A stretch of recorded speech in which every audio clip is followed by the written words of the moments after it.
الحمد لله نحمده ونستعينه ونستغفره ونعوذ بالله من شرور أنفسنا ومن سيئات أعمالنا من يهده الله فلا مضل له ومن يضلل فلا هادي له أشهد أن لا إله إلا الله وحده لا شريك له وأشهد أن محمدًا عبده ورسوله عليه وسلم. أما بعد فإن خير الحديث كتاب الله وخير الهدي هدي محمد صلى الله عليه وسلم وشر الأمور محدثاتها وكل محدثة بدعة وكل بدعة ضلالة وكل ضلالة في النار.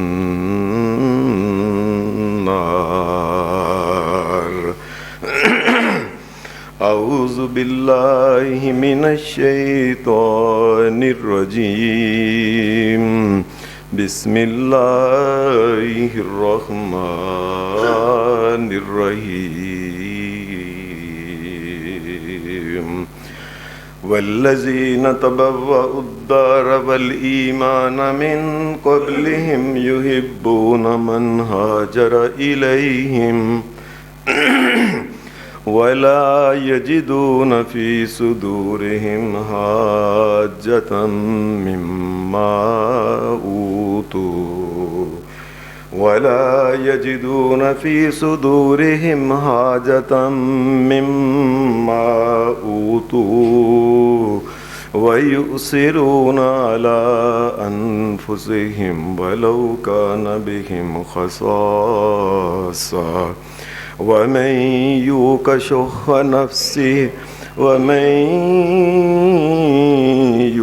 شح نفسه فأولئك هم المفلحون.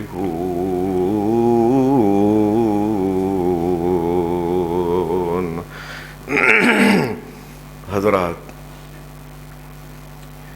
یہ جو میں نے آپ کے سامنے سورہ حشر کی ایک چھوٹی سی آیت تلاوت کی ہے، اس آیہ میں اللہ تبارک و تعالیٰ نے نبی اکرم صلی اللہ علیہ وسلم، خاتم النبیین جناب محمد الرسول اللہ صلی اللہ علیہ وآلہ وسلم، نبیوں کے سردار جناب محمد الرسول اللہ صلی اللہ علیہ وسلم، سید الاولین سید الآخرین جناب محمد الرسول اللہ صلی اللہ علیہ وسلم، آپ کے صحابہ کے بارے میں ان کی ایمان کی کیفیت جو ہے اور ایمان کی بلندی، یہ اللہ تبارک و تعالیٰ نے اور آخر میں یہ بیان فرمایا کہ جو انسان بھی اس قسم کا ایمان رکھے، قیامت کے دن اللہ تبارک و تعالیٰ کے ہاں وہ جنت کا رستہ پا لے گا، اور وہی کامیاب ہونے والے لوگ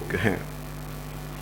نبی اکرم صلی اللہ علیہ وسلم، آپ کے جو صحابہ ہیں، صحابہ کے بارے میں جب کوئی بات کریں تو سمجھ نہیں آتی کہ کہاں سے بات شروع کریں۔ ان کے کمال ایمان کی بات کریں، ایمان کی پختگی کی بات کریں، تصدیق کی غیر متزلزل حیثیت کے بارے میں بات کریں، ان کے اعمال صالحہ کے بارے میں بات کریں، اعمال صالحہ کے ساتھ جو اخلاص ان کا تھا اس کی بات کریں، یا اعمال صالحہ کی مداومت کے بارے میں بات کریں، کہاں سے بات شروع کریں؟ ان کے محمد الرسول اللہ صلی اللہ علیہ وسلم کے ساتھ محبت اور پیار اور نبی پاک کی سنتوں سے محبت اور آپ کے طریقوں سے محبت، یہ بات کریں، یا ان کے اس بات سے شروع کریں کہ صحابہ کے اندر جو پریشانیوں اور تکلیفوں اور تنگیوں کو برداشت کرنے کی جو جواں مردی تھی، اور وہ دنیا کی تکلیفوں کو جو کچھ حیثیت نہیں دیتے تھے، یہ بات کریں، یا دین کی حفاظت اور اشاعت اور دین کے پھیلاؤ کے لیے ان کی کوششیں، ان کی جد و جہدیں، ان کا استقلال، اور پھر ان کا قتال اور ان کا جہاد، کس کس چیز کی بات کریں؟ دنیا کے بارے میں زہد فی دنیا کی بات کریں کہ دنیا کی کوئی حیثیت نہیں وہ سمجھتے تھے۔ انہوں نے اپنی دوستی جو تھی یہ اللہ کی جنت کے ساتھ لگائی ہوئی تھی، یہ بات کریں، کس چیز کی بات کریں؟ نبی اکرم صلی اللہ علیہ وآلہ وسلم، آپ کے صحابہ کی اتنی خوبیاں ہیں کہ بہت زیادہ ہیں۔ ان خوبیوں میں سے ایک خوبی کا اللہ تبارک و تعالیٰ نے اس جگہ ذکر فرمایا ہے کہ نبی اکرم صلی اللہ علیہ وسلم کے صحابہ جو تھے، اللہ نے جن کو مال، دولت، اہل ثروت بنایا تھا، وہ جس کے پاس تھوڑا تھا یا زیادہ تھا، جب بھی کبھی دین کو ضرورت پڑتی یہ مال دین پہ قربان کر دیا کرتے تھے۔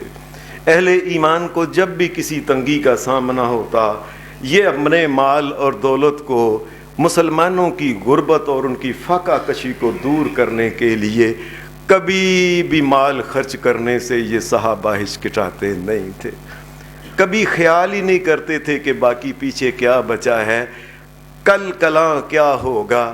ان کو پتہ تھا جب مالک نئے دن کا سورج چڑھائے گا تو نئے دن کو کھانے کو بھی وہ عطا فرمائے گا۔ صحابہ کرام کی سوچ دنیا کے مال دولت کے بارے میں ایسی ہے، میں نے دنیا کے بڑے بڑے لوگوں کا، بڑے بڑے دنیا کے سخیوں کا ان کا زندگیوں کا مطالعہ میں نے کیا، بڑے بڑے بادشاہوں کی زندگی کا میں نے مطالعہ کیا۔ میں اللہ کی قسم اٹھا کے کہتا ہوں، جب صحابہ کرام رضوان اللہ علیہم اجمعین کے بارے میں جب میں پڑھتا ہوں تو دنیا کے بڑے بڑے سخی اور حاتم تائی جو ہیں یہ صحابہ کے سامنے کوئی حیثیت نہیں رکھتے۔ آپ نے کبھی یہ بات سنی ہے یا کبھی یہ بات دنیا میں کبھی کوئی انسان کو کرتے سنا ہے کہ حدیث میں آتا ہے کہ نبی صلی اللہ علیہ وسلم کے صحابہ تھے طلحہ بن عبید اللہ، انہوں نے رضی اللہ تعالی عنہ، انہوں نے کام شروع کیا، اللہ نے اتنی برکت ڈالی۔ اس دور میں یہی ہوتا تھا، 2 درم بچ گئے، 10 درم بچ گئے، 8 درم بچ گئے، 50 ایسے کام، ان کا کام اللہ نے اتنا چلا دیا۔ ایک دن جب یہ گھر کے اندر آئے تو بڑے پریشان تھے، بہت زیادہ پریشان تھے۔ آپ ذرا حساب لگائیں کہ ہمارے دور کے امیر امراء لوگ جو صاحب فیکٹری اور مال اور دولت اور بینک بیلنس اور کوٹھیاں اور کاریں، ان کی سوچ کیا ہے اور صحابہ کی سوچ کیا تھی۔ طلحہ بن عبید اللہ رضی اللہ تعالی عنہ یہ ایک دن گھر میں آئے تو بڑے ہی پریشان تھے۔ یہ داخل ہوئے، ان کی بیوی نے ان کو بٹھایا۔ حدیث میں آتا ہے ان کی بیوی جو تھی نا، وہ انہوں نے بٹھانے کے بعد پاس بیٹھ گئی۔ اور یہ دنیا کا ایک اصول ہے کہ دنیا کی جو اچھی عورتیں ہوتی ہیں پریشانی میں خامد کا ساتھ دیتی ہیں، اور دنیا کی سب سے بہترین عورت جو ہوتی ہے وہ مسلمان عورت ہوتی ہے۔ یہ پاس بیٹھ گئی، کہنے لگی میں نے دیکھا ہے کہ آپ آج بڑے پریشان ہو کے آئے ہیں، کیا معاملہ ہوا ہے؟ حدیث کے الفاظ ہیں، انہوں نے یہ بات کہی، اجتماع مال عندی، اے اللہ کی بندی، میں کو تیری وجہ سے پریشان نہیں، تو دنیا کی بہترین عورت ہے، میں پریشان یہ ہو گیا ہوں کہ اللہ نے اتنا زیادہ مال دے دیا، میں کیا کروں، میں کدھر جاؤں۔ دنیا میں کبھی کوئی انسان ایسا دیکھا ہے کسی نے؟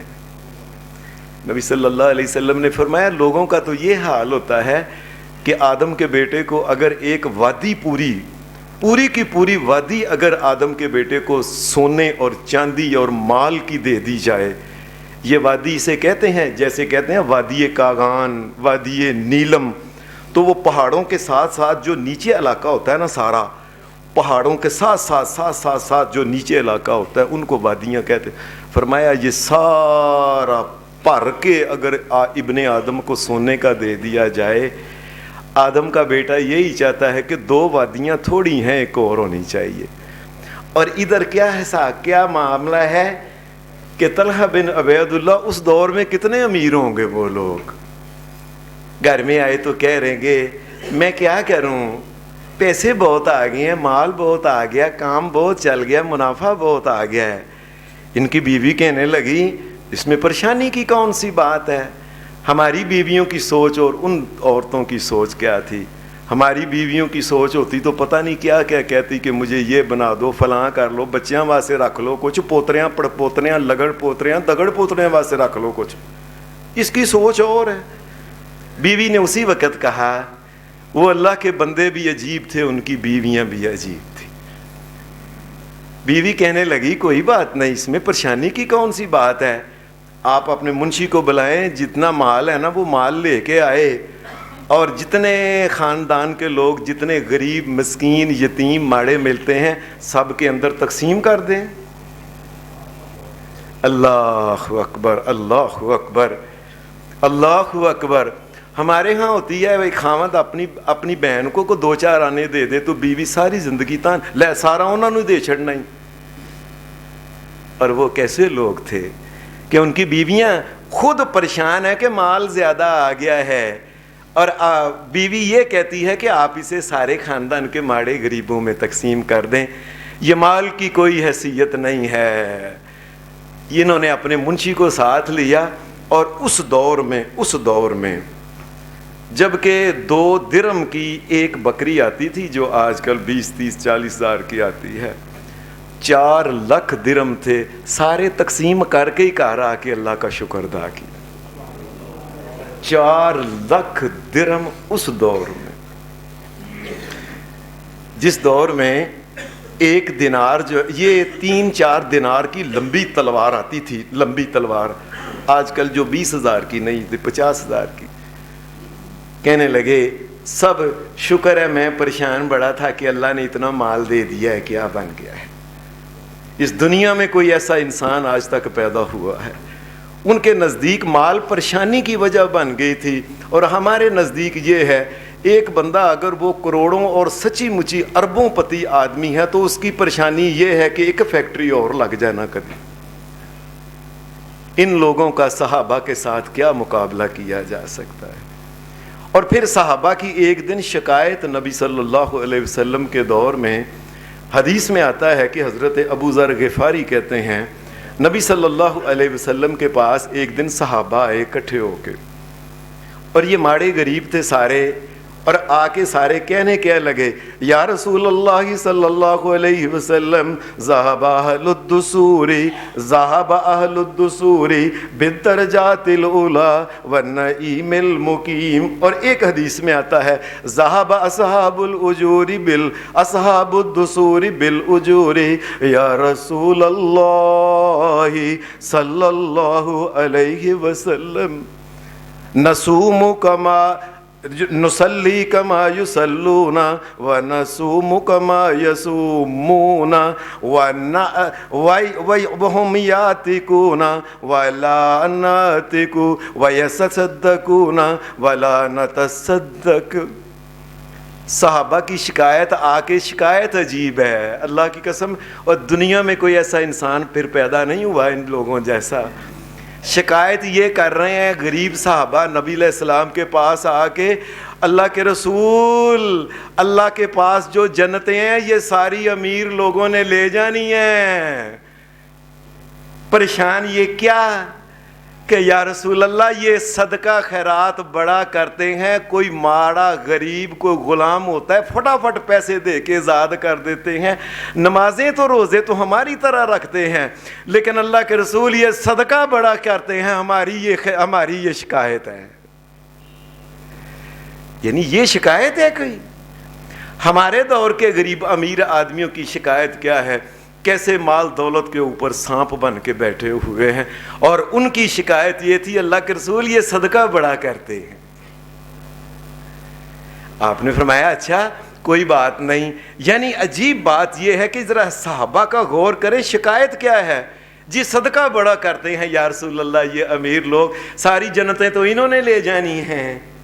نبی صلی اللہ علیہ وسلم نے فرمایا اللہ نے تمہارے لیے بھی صدقہ خیرات بنایا، اگر تم اس پہ عمل کر لو تو اللہ تمہیں بھی ثواب دے گا۔ ہر نماز کے بعد 33 مرتبہ سبحان اللہ، الحمدللہ، اللہ اکبر، فرمایا یہ 33 بار، اور ایک مرتبہ لا الہ الا اللہ وحدہ لا شریک لہ لا الہ الا اللہ وحدہ لا شریک لہ لہ الملک ولہ الحمد وہو علی کل شیء قدیر۔ یا نمازوں کے بعد بھی ویسے بھی عام طور پہ تم سبحان اللہ الحمدللہ اللہ اکبر پڑھتے رہا کرو، اللہ تمہیں بھی ثواب دے دے گا۔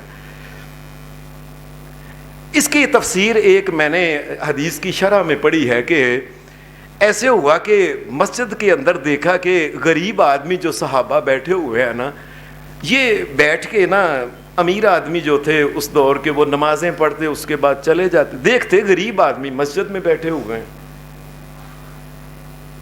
بڑے پریشان ہوئے کہ یہ آدمی کیا بیٹھے ہوئے۔ اخیر پہ انہوں نے بڑا پتہ کیا، یہ مسجد سے اٹھتے نہیں، یا عام طور پہ دیکھا یہ کوئی، پتہ چلا کہ یہ غریب آدمی جو ہے نا یہ سبحان اللہ الحمدللہ اللہ یہ کثرت سے یہ کرتے ہیں۔ امیروں نے کہا اچھا انہوں نے یہ کام شروع کر دیا، امیروں نے بھی شروع کر دیا سبحان اللہ والحمدللہ ولا الہ الا اللہ واللہ اکبر، انہوں نے بھی پڑھنا شروع کر دیا۔ یہ صحابہ غریب پھر آ گئے، آگے لگے یا رسول اللہ اب کیا کریں، پہلے تو وہ مال دولت ان کے پاس وہ دیتے تھے، صدقہ خیرات کرتے تھے، اور آپ نے ہمیں یہ ذکر بتایا، اب انہوں نے ذکر بھی کرنا شروع کر گیا، وہ تو آگے ننگ ہے نا۔ پھر ان کی شکایتیں دیکھیں کیا ہیں۔ شرح میں حدیث کی شرح میں نے پڑھا کہ آگے سے پھر فرمایا ذالک فضل اللہ یؤتیہ من یشاء واللہ ذو الفضل العظیم۔ فرمایا پھر یہ اللہ کا فضل ہے، اللہ جس کو دے دے پھر یہ ہے۔ مال دولت اللہ کا فضل نہیں صرف کہا، وہ مال جو اللہ کے رستے میں تقسیم کیا جائے، جو دین کے رستے میں تقسیم کیا جائے، دین کی اشاعت کے رستے میں لگایا جائے، مسلمان غریب مسکین یتیم ان کے پیٹ پالنے کے لیے، ان کی عزتوں کو محفوظ رکھنے کے لیے، اور ان کی بچیوں کے پاؤں میں جوتیاں پہنانے کے لیے، اور ان غریبوں کے سر کو ڈھانپنے کے لیے جو چنیاں اور چادریں دی جاتی ہیں جو امیر دیتے ہیں، یہ اللہ کا فضل ہے۔ یاد رکھیں اللہ تبارک و تعالیٰ نے یہ جو قرآن مجید میں یہ بات کہی ہے نا کہ جب جمعہ ہو جائے اس فَإِذَا قُضِيَتِ الصَّلَاةُ فَانتَشِرُوا فِي الْأَرْضِ وَابْتَغُوا مِنْ فَضْلِ اللَّهِ، یہ جو اللہ نے کہا ہے نا کہ جمعہ کے بعد نکلو اور اللہ کا فضل تلاش، لوگوں نے کہا یہ دولت اللہ کا، وہ دولت جو دین کے کام آئے وہ اللہ کا فضل ہوتی ہے۔ جس دولت کی وجہ سے انسان نشے پہ لگ جائے، شرابوں پہ لگ جائے، اللہ کے دین سے دور ہو جائے، بے حیائی کاموں کے میں لگ جائے، اور بے حیا لوگوں کے ساتھ اس کے روابط ہو جائے، سینما بنانا شروع کر دے اور ناچ گانے وہ شروع کر دے، اور لوگوں کو پیسے ضائع کرنا شروع کر دے، بے دینی کے کاموں پہ بے حیائی کے کاموں پہ لگانا شروع کر، یہ دولت قیامت کے لیے اس کے لیے فضل نہیں، اللہ کا عذاب اور جہنم بننے والی ہے۔ صحابہ کی شکایت کیا ہے؟ یا رسول اللہ یہ خرچ بڑا کرتے ہیں۔ کیسی عجیب بات ہے، اور اس دنیا میں کبھی آپ نے اپنی پوری زندگی کبھی کسی کی شکایت سنی ہے کسی امیر یار خرچ بڑا کرتا ہے کو روکو انہوں بندہ؟ یہ محمد رسول اللہ صلی اللہ علیہ وسلم کے صحابہ ہی تھے۔ اور پھر کسی کو عجیب بات یہ ہے کہ حضرت ابو ہریرہ کہتے ہیں کہ ہم جو نبی علیہ الصلوۃ والسلام کی مسجد کے اندر ایک چھوٹا سا نا وہ صحابہ نے مسجد کے اندر ہی ایک چھپر ڈال کے اوپر کھجور کی یہ ٹانیاں اور پتے ڈال کے نا وہ نیچے لگا کے تنے وغیرہ چھوٹا سا ایک انہوں نے وہ ٹارا جس طرح ہوتا نا بنایا ہوتا ہے جسے کہتے ہیں صفہ. یہ یہاں غریب ماڑے مسکین صحابہ جو تھے نا بیچارے جن کا کوئی نہیں تھا, یہ مسجد میں رہتے, نمازیں پڑھتے, نیکی کا کام کرتے, دین سیکھتے سکھاتے, اور اس کے ساتھ یہ کہ یہ وہیں بیٹھ کے ذکر اذکار کی محفلیں کرا کرتے تھے. کوئی ان کو کھانا دے جاتا, کوئی ان کو جس طرح مسجدوں کے درویش ہوتے ہیں ہوتا تو نہیں تو روزہ رکھ لیتے. ایک دن صحابہ میں سے حضرت ابو ہریرہ, یہ بھی صحابہ صفہ میں آئے ہوئے تھے. آپ میں سے سب کو پتہ ہونا چاہیے حضرت ابو ہریرہ یہ مکہ مدینہ کے نہیں رہنے والے, یہ یمن سے چل کے آئے تھے بیچارے, یمن سے پیدل چل کے آئے تھے. اس دور میں جب ہر قسم کے درندے تھے اور کوئی پاس نہیں تھا, کوئی سڑکیں نہیں تھی بنی ہوئی اور کوئی رستہ بتانے والا نہیں تھا, اکیلے تھے. مسجد نبوی میں صحابہ صفہ میں رہنا شروع کر دیا.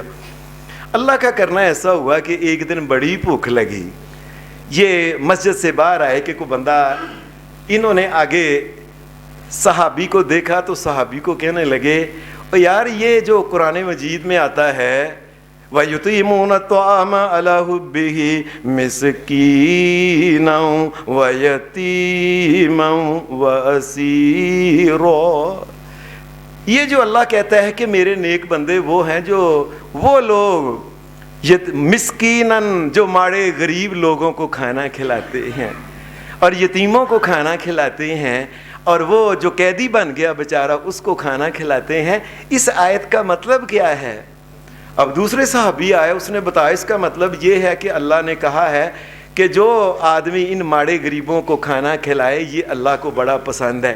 وہ چلا گیا. دوسرا آدمی, اس کو سمجھ نہیں آئی کہ ابو ہریرہ کہنا کیا. اصل میں ابو ہریرہ تو چاہتے تھے کہ مجھے بڑی بھوک لگی ہوئی ہے, لیکن بیچاروں نے جب سوال کیا کس طریقے, یہ آگے سے حضرت جعفر آ گئے رضی اللہ تعالی, حضرت علی کے بڑے بھائی ابو طالب کے بیٹے.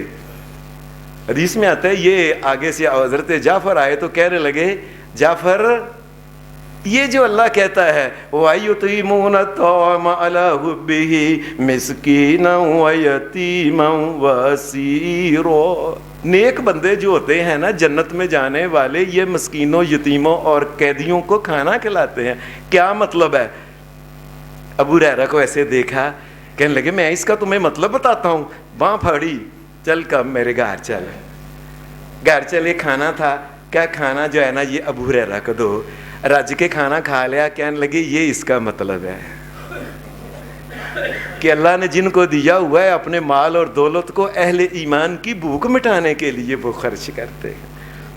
کوٹھیوں پہ کوٹھیاں بناتے جانا, جس جگہ دیکھنا نواں پلاٹ لے لینا, جس سوسائٹی میں دیکھنا نویں پلاٹ لے لینے, جس جگہ نویں کار, پرانی 65 لاکھ دی نہیں صحیح, 1.5 کروڑ دی صحیح, وہ نہیں صحیح, 3 کروڑ دی صحیح, ساری زندگی ادھر ہی پر.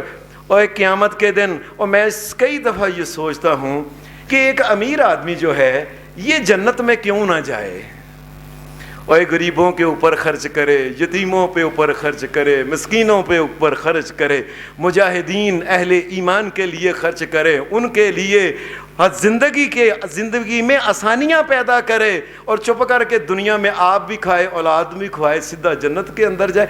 کیوں ایک امیر آدمی جو اس کا جہنم میں چلے جانا بہت افسوس کی بات. امیر آدمی ہو کے کیوں, اللہ نے اسے جنت جانے کے سارے سامان دیے ہوئے ہیں. اور یہ جو آیت تھی نا یہ سورۃ دہر کی وَيُطِعِمُونَ الطَّعَامَ عَلَىٰ حُبِّهِ مِسْكِينًا وَيَتِيمًا وَأَسِيرًا إِنَّمَا نُطْعِمُكُمْ لِوَجْهِ اللَّهِ لَا نُرِيدُ مِنْكُمْ جَزَاءً وَلَا شُكُورًا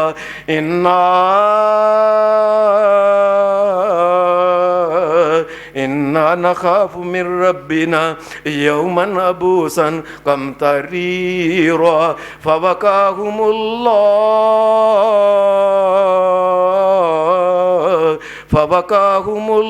اللہ شر ذالک اليوم ولقاہم نظرۃ وسرورا۔ فرمایا یہ جو لوگوں کے غریبوں مسکینوں کے کام آنے والے ہیں، قیامت کی تمام سختیوں سے ہم ان کو بچا لیں گے۔ شر ذالک اليوم ولقاہم نظرۃ وسرورا، اور قیامت کے دن ہم نے ایسی ایسی نعمتیں دینی ہیں کہ قیامت کے دن میدان محشر کے اندر بھی اس کے چہرے کے اوپر سکون اور سرور ہی ہوگا۔ وَجَزَاهُمْ بِمَا صَبَرُوا جَنَّةً وَحَرِيرًا، اور ہم نے جنتیں تو رکھی ان کے لیے ہیں، اور ساری زندگی یہ غریبوں کے پیٹ کی آگ کو بجھاتا رہا، ہم نے جہنم کی آگ کو اس کے لیے بجھا دیا ہے۔ یہ صحابہ جو تھے نا، ان کے صحابہ کے جوڑ کا میں کئی دفعہ میں نے یہ بات کی، اللہ کی قسم کوئی انسان نہ پیدا ہوا ہے ان جیسا، نبیوں کے بعد نہ کوئی انسان کبھی ایسا آیا نہ کبھی آئے گا ایسا، کہ ان کا معاملہ عجیب ہے کہ سوال کرنے والے نے یہ کہا کہ وہ غریبوں یتیموں مسکینوں اور ان کو جو قیدی ہیں ان کو وہ کھانا ہے، اس کا کیا، چلو میرے گھر میں آؤ میں تمہیں بتاتا ہوں اس کا مطلب، کھانا رج کے کھاؤ، یہ مطلب ہے اس کا۔ حدیث میں آتا ہے کہ یہ نبی صلی اللہ علیہ وسلم کی وفات کے بعد کی بات ہے کہ مدینہ شریف میں ایک دفعہ حضرت عمر فاروق رضی اللہ تعالی عنہ کے دور میں ایسا ہوا کہ ایک دفعہ ایسے قحط کی کیفیت ایک پیدا ہو گئی۔ وہ کیفیت ایک ایسی پیدا ہوئی کہ کوئی جو تھا نا، یہ دانا کھانا پینا اناج جو تھا، یہی اناج تھا اس دور میں، گندم تو بڑے امیر آدمی کھاتے تھے نا، کیونکہ حدیث میں آتا ہے، حضرت ابو ہریرہ خود کہتے ہیں رضی اللہ تعالی عنہ کہ مجھے نہیں یاد کہ نبی علیہ السلام نے ساری زندگی میں ایک دفعہ کہ 2 دفعہ گندم کی روٹی کھائی ہوگی۔ میں صدقے جاؤں محمد الرسول اللہ کے، میں واری جاؤں محمد الرسول اللہ کے، ساری زندگی میں تو مجھے نہیں پتا کہ 1 دفعہ کہ 2 دفعہ جو مل گئے کھا لیا، اور کو مکئی کے دانے مل گئے وہ کھا لیے، کھجور مل کے کھا کے اوپر سے پانی مل گیا، پانی پی لیا، چلو بات ختم ہو گئی بس۔ یہ حال ہے صحابہ کا اس دور کے۔ تو اس حضرت عمر فاروق کے دور میں جو اناج آتا تھا نا باہر سے، یہ آنا بند ہو گیا۔ کوئی وجہ ایسی بن گئی جیسے قحط ہوتا ہے کہ پیچھے بھی منڈی میں مال نہیں آ رہا تھا۔ اللہ کا کرنا ایسا ہوا کہ بڑے پریشان سے حضرت عمر فاروق بھی رضی اللہ تعالی عنہ اور صحابہ بھی اور مدینے والے سارے پریشان تھے کہ اب تو کھانے پینے کی کوئی چیز نہیں، اور جب قحط میں خشک سالی ہوتی ہے تو پھر اناج جو ہوتا ہے یہ اور جو پھل درختوں کے یہ بھی سوکھ جاتے ہیں، خشک ہو جاتے ہیں، یہ بھی زیادہ نہیں پیدا ہوتے، کھجوریں بھی بالکل ایسے ہی ہوئی، ڈوکے بن گئے بس جو تھے۔ اللہ کا کرنا ایسا ہوا کہ حضرت عثمان رضی اللہ تعالی عنہ یہ پیسے دے کے صحابہ کو رکھے ہوئے تھے ملازمین، یہ باہر سے مال لے کے آتے اور مدینے میں آ کے وہ مال جو تھا نا وہ منڈی کے اندر وہ بیچ دیتے تھے۔ اللہ کا کرنا ایسا ہوا کہ حضرت عثمان غنی کے کئی اونٹ جو تھے نا، ان کو مال اللہ نے دے دیا۔ یہ میری بات یاد رکھیں، کبھی زندگی میں یہ بات نہ کہیں کہ اتفاقاً ایسا ہوا، اللہ کی قسم یہ لفظ ٹھیک نہیں، اتفاقاً نہیں، اس کائنات کا ایک ایک لمحہ، ایک ایک چیز، ایک ایک معاملہ اللہ کے نزدیک یہ بڑا پلانڈ ہے، اللہ تبارک و تعالیٰ کی مشیت کے تحت ایک ایک چیز ہو رہی ہے، کوئی ایسا نہیں اتفاق نہیں ہوتا، یہ اللہ تبارک و تعالیٰ کے ہاتھ میں، کائنات میں ایک ذرے کے برابر بھی اگر تبدیلی آتی ہے تو میرے کائنات کے مالک خالق کے کہنے اس کی مشیت کے مطابق آتی ہے۔ اللہ کا کرنا ایسا ہوا، اس لیے یہی لفظ بولا کریں کہ اللہ کا کرنا ایسا ہوا۔ اللہ کا کرنا ایسا ہوا کہ ان کا مال، وہ کافی اونٹ جو تھے نا یہ منڈی میں آ گئے، تو یہ وہاں سے جب آتے تھے تو مدینہ کے جو تاجر تھے نا یہ ان سے مال خرید کے پھر آگے چھوٹے جو تھے نا بڑے بڑے آڑتی ان سے خرید لیتے تھے اور پھر آگے یہ وہ بیچ دیتے تھے۔ وہ تاجر ان کے پاس آئے، آ کے کہنے لگے عثمان رضی اللہ تعالی عنہ، عثمان یہ مال آیا تو ہم 10 روپے کے جتنے کا تم نے خریدا ہے نا ایمانداری سے، جو چیز 10 کی خریدی ہے نا ہم اس کے 12 روپے دیتے ہیں, آپ ہمیں دے دو تاکہ یہ پڑا. پھر انہوں نے کہا نہیں مجھے نہیں وارا کھاتا. انہوں نے کہا پھر آئے دوبارہ, کہنے لگے 14 روپے ہم دیتے ہیں. کہنے لگے مجھے وارا نہیں کھاتا. وہ پریشان ہو گئے, کہنے لگے کیا بات ہے. حضرت عثمان غنی نے دیکھا کہ مدینے کے اندر لوگوں کے چہروں سے نظر آ رہا تھا بھوک اور خشکی, اور بھوک کے جو آثار تھے, ان کے چہرے جو تھے, ان کے رنگ فک جو تھے, یہ نظر آ رہے تھے. تاجروں کو کہہ دیا مجھے نہیں وارا کھاتا, اور کوئی بات کرو. وہ کہنے لگے دیکھو ہم نے 10 کے 14 روپے دے دیے ہیں, اب دیکھیں گے نا کون دیتا ہے اس سے زیادہ. حضرت عثمان غنی کہنے لگے اور مجھے ہے ایک دینے والا, مجھے 10 کے 100 دے رہا ہے. یعنی 10 کے 100 دے رہا ہے. وہ کون آدمی ہے, وہ کون شخصیت. کہنے لگے مجھے دے رہا ہے اور میں نہیں مان رہا. کہنے لگے دیکھو عثمان تو اتنا اچھا تھا, رسول اللہ کے دور میں مسلمانوں کے کام آیا کرتا تھا. عثمان تو مسلمانوں کی تم نے تو بڑی خدمت کی ہے. عثمان یہ کیا تم نے کرنا شروع کر دیا, مال روک لیا ہے. حضرت عثمان غنی رضی اللہ تعالی عنہ کہنے لگے مجھے یہ سودا نہیں منظور میرا. پھر ایک دن کہنے لگے مجھے سودا اب ہو گیا ہے. کہنے لگے کتنے کا. کہنے لگے میرا سودا ہوا ہے 1 کا 70 گنا. کہنے لگے وہ کون ہے جو اتنے پیسے دیتا ہے. کہنے لگے میں بتاتا ہوں, اور جاؤ مدینے کے سارے غریب جو ہیں سب کو بلاؤ, اور سارے کے سارے اونٹ جو ہیں ان کے اوپر سارے کا سارا غلہ لدا ان میں تقسیم کر. میں نے مالک کے ساتھ سودا کر لیا ہے. حدیث میں آتا ہے کہ نبی صلی اللہ علیہ وسلم نے فرمایا کم از کم اللہ تبارک و تعالی نیکی کا بدلہ جو ہوتا ہے 1 کے 10 دیتا ہے. کئی مسلمانوں کو 70 گنا بھی دیتا ہے, کئیوں کو 700 گنا دیتا ہے, اور کئیوں کو الی اضعاف کثیرہ. اللہ تبارک و تعالیٰ اس سے بھی کئی گنا, کئی مومنوں کے دل کی کیفیت اور اخلاص کو دیکھ کے اللہ کئی گنا زیادہ بھی دے دیتا. یہ صحابہ کا مال دولت ہے جو مومنوں کی تکلیفوں اور پریشانیوں کو ختم کرنے کے لیے. اور بازار کے رہنے والے لوگوں اور منڈیوں کے مالکوں, اور تم نے اپنا مال دولت صرف اس لیے ڈک کے رکھا ہوا ہے کہ ذرا نا جی ڈک کے رکھو, یہ نا پتہ نہیں اور مہنگا ہونا ہے, اور مہنگا ہونا ہے, اور مسلمانوں کی تکلیف کے لیے رکھا ہوا ہے. اور نام لیتے ہو حضرت ابو بکر, حضرت عمر, حضرت عثمان, حضرت علی, ابو ہریرہ, طلحہ, زبیر, سعد, سعید, عبد, اور نام ان کا لیتے ہو, اور معاملات یہودیوں والے کرتے ہو تم. نبی صلی اللہ علیہ وسلم نے ایک حدیث میں آتا ہے کہ یہ جو مال کو جمع کر لیتے ہیں نا, یہ جو مال اللہ تبارک و تعالی ان کے ساتھ قیامت کے دن جب ملیں گے تو غضب کے ساتھ اللہ میرا مال میں نے پیدا کیا تھا, میری مخلوق سے روک لیا تم نے. یہ انسانیت ہے کوئی؟ کہنے کا مقصد یہ ہے کہ اہل ایمان جو مسلمان صحابہ تھے, ان کا مال ان کا دولت یہ مسلمانوں کے لیے تھا, اور ہم مسلمانوں کو لوٹ کے مال دولت والے بنتے ہیں. ہمیں کچھ خیال کر لینا چاہیے. یہ قرآن مجید کی آیتیں کیوں ہم بار بار پڑھتے ہیں؟ والذین تبوؤا الدار والایمان من قبلہم یحبون من ہاجر الیہم ولا یجدون فی صدورہم حاجۃ مما اوتوا ویؤثرون علی انفسہم ولو کان بہم خصاصہ ومن یوق شح نفسہ فَأُولَئِكَ هُمُ الْمُفْلِحُونَ. فرمایا جن کا مال دولت لوگوں کے کام آنے کے لیے سارا خرچ ہو جاتا ہے نا, اپنی حاجتوں کی بجائے لوگوں کی حاجتوں کا خیال. اور اللہ اعلان کرتا ہے میں قیامت کے دن اعلان کروں گا کہ یہ کامیاب انسان ہے.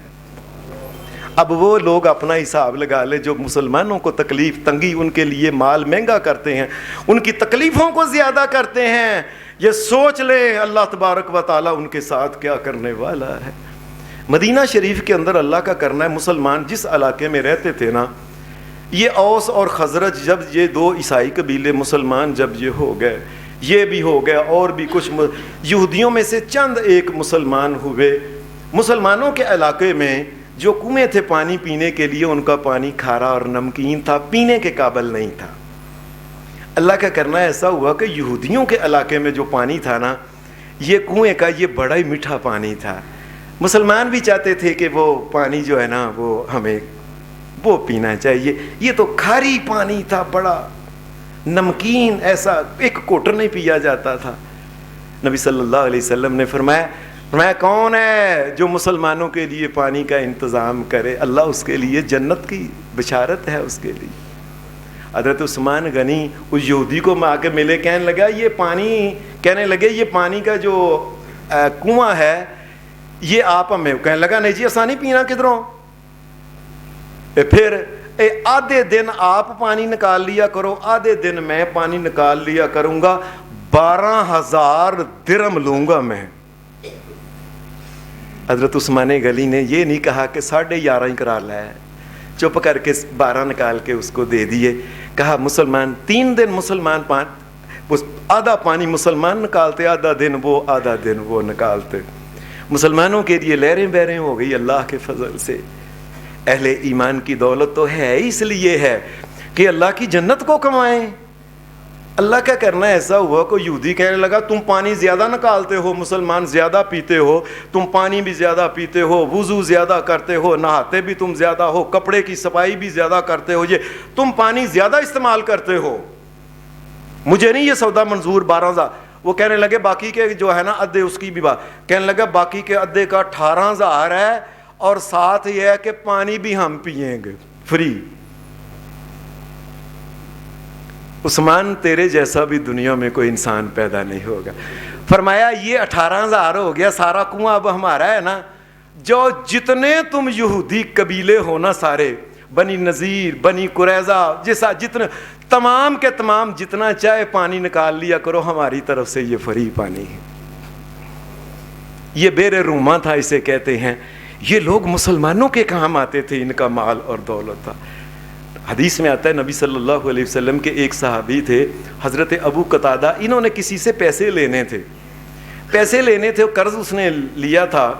یہ کئی دفعہ وہ آتا نہیں ہے, ابھی نہیں ہوئے, مہلت دو. یہ ایک دفعہ یہ پیسے لینے کے لیے ان کو ضرورت پڑی, یہ ان کے گھر چلے گئے. اندر سے وہ کہنے لگا کون ہے, وہ بیچارہ اتنا مجبور ہو گیا. لوگوں اللہ سے دعا کیا کرو اللہ ہر قسم کے قرض سے محفوظ رکھے. یہ قرض بڑے بڑوں کی عزتوں جو ہوتی ہیں ان کو رول دیتا ہے پکڑ کے.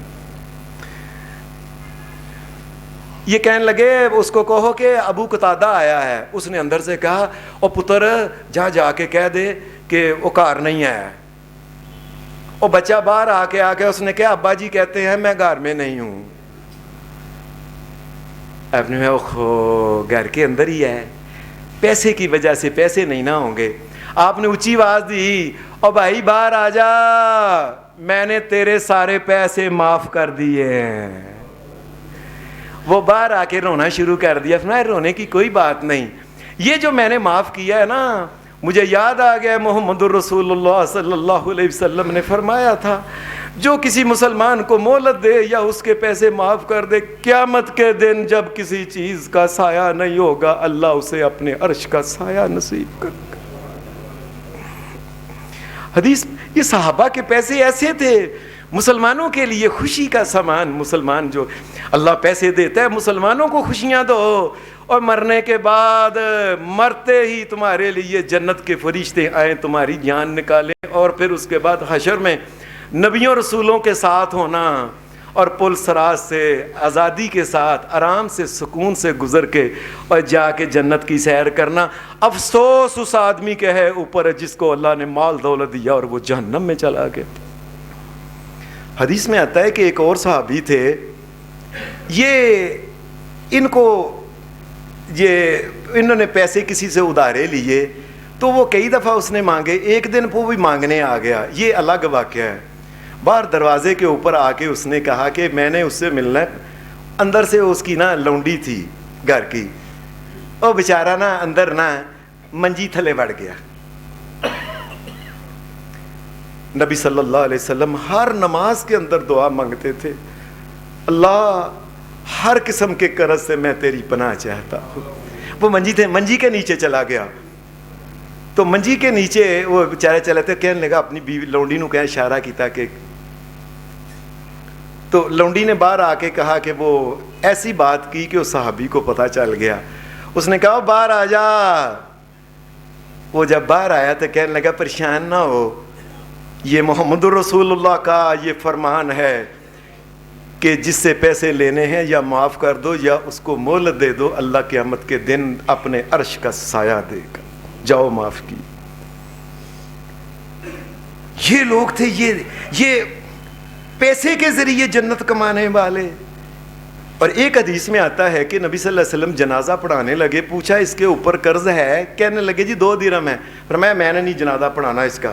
حضرت ابو قتادہ کہنے لگے اللہ کے رسول علیہ دینہ، اس کا قرض میں دے دوں گا، اللہ کے رسول جنازہ پڑھا دے. اور محمد الرسول اللہ کا جنازہ پڑھانا کسے نصیب ہے اور کس کی قسمت میں؟ اور دنیا نے کوئی بار بار آنا ہے محمد الرسول اللہ نے صلی اللہ علیہ وسلم. یہ حضرت سعد جو تھے نا رضی اللہ تعالی عنہ، ان کو سید الانصار کہتے ہیں. یہ مسجد نبوی میں آتے تو وہ صحابہ جو چھپر کے نیچے بیٹھتے تھے نا، وہ ماڑے غریب، ان کو شام کے وقت صحابہ ہوتے کوئی ایک لے آ بھائی ہمارے گھر میں کھانا کھا لیں، کوئی 2 لے جاتا. ساری زندگی فوت ہونے تک یہ 80 صحابہ کو روز لے کے جاتے تھے. اور یہ لوگ ہیں جنہوں نے اپنے مال اور دولت سے جنت بنائی ہے. یہ لوگ ہیں جنہوں نے جنت. اور یہ کئی دفعہ اپنے گھر کے باہر کھڑے ہو کے نا، جب شام کا وقت ہوتا آواز لگاتے، اور بھائی جس نے اچھا کھانا کبھی نہیں نہ کھایا، جس کے دل میں خواہش ہے. ہماری جگہ کئی دفعہ غریب آدمی، کل پرسوں ہی مجھے ایک غریب آدمی ملا تو بیچارہ رونے شروع ہو گیا. کہنے لگا اب سب 2-3 مہینے ہو گئے نا چاول دیکھے ہی نہیں، چاول کیا ہوتے ہیں. اتنی غربت کا حال ہے. یہ کئی دل میں خیال آتا ہے یہ کھائیں یہ کھائیں یہ کھائیں. باہر آتے اور جس نے کوئی اچھا کھانا کھانا ہے نا وہ میرے گھر میں آ جائے. اور جس نے کو گوشت کھانا ہے اور جس نے کو چربی والا جانور کا گوشت کھانا ہے، موٹے اور جو کھانا ہے نا، اور پھر نہ کہے اور ساتھ آوازیں لگا رہا ہے جس نے کبھی کوئی کھانا، جس کی حسرت ہے نا، اے حسرت انانا دل کے اندر لے کے قبر کے اندر چلا جائے. یہ مال کے جی جنت کماتے تھے. نبی علیہ السلام نے تبوک کے لیے جب کہا، حضرت عمر فاروق آدھا مال لے آئے، ابو بکر صدیق سارا مال لے آئے، حضرت عثمان غنی 1000 اونٹ محمد الرسول اللہ کی خدمت میں پیش کیا تھا، اور 70 گھوڑوں کے سامان ان کے اوپر جو ہوتا ہے رکھنے والا ساز وغیرہ وہ بھی، اور چندہ الگ دیا تھا. اور اس مال کے ذریعے جنت کما لو لوگو، جو ہو سکتا ہے جتنے جوگے ہو کما لو. حدیث میں ایک واقعہ بڑا عجیب ہے کہ حضرت عائشہ صدیقہ رضی اللہ تعالی عنہا جو تھیں، یہ ساری دنیا کے مومنوں کی ماں ہیں. جو ان کو ماں نہیں مانتا، کائنات کے رب کی قسم، وہ مومنوں کی لسٹ میں قیامت کے دن اس نے نہیں اٹھنا، وہ غیر مسلموں کی لسٹ میں آئے گا. حضرت عائشہ صدیقہ، یہ صدیق کی بیٹی صدیقہ، اللہ دونوں باپ بیٹی اور تمام صحابہ کے اوپر رحم فرمائے. یہ ایک دن ان کو کچھ لوگ آتے تھے سوال کرتے پردے کے پیچھے، اماں جی یہ بات ہے، اماں جی یہ بات ہے، وہ پردے کے جواب دے دیتی.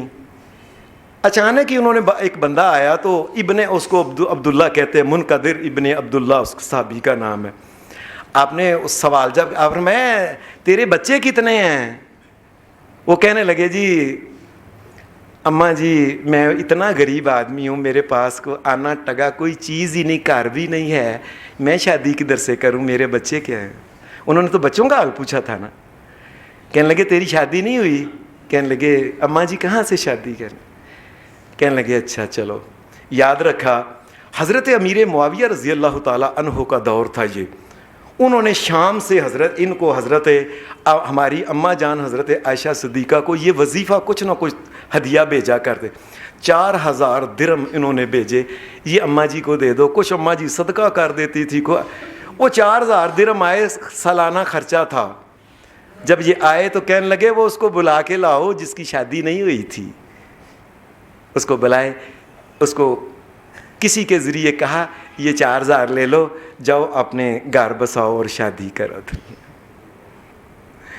یہ لوگ ہیں جو دنیا میں جنت کمانے آئے ہیں. یہ لوگ ہیں جنہوں نے دنیا سے جب جائیں گے تو فرشتہ ان کو کہے گا یا ایتھا النفس المطمئنہ، اے اللہ کے اوپر تیرا اعتماد اور اطمینان تھا، چل یا ایتھا النفس المطمئنہ، چل اپنے رب کی طرف، چل میرے بندوں میں شامل ہو کے اللہ کی جنت کے اندر داخل ہو جا۔ اللہ تبارک و تعالی ہمیں بھی توفیق دے، یہ مال یہ دولت جو آنا ٹگا جو بھی اللہ نے کسی کو، اور اس کو خرچو ماڑے غریبوں ماڑوں کے اوپر، اور دنیا سے چلے جانا ہے۔ بڑے بڑے سکندر آئے دنیا میں، بڑی آدھی دنیا کے مالک آئے، اور جب جانے لگے قبر کی طرف دونوں ہاتھ خالی تھے۔ اللہ ہمیں بھی جنت کمانے کی توفیق عطا فرمائے۔ وآخر دعوانا الحمد للہ رب العالمین۔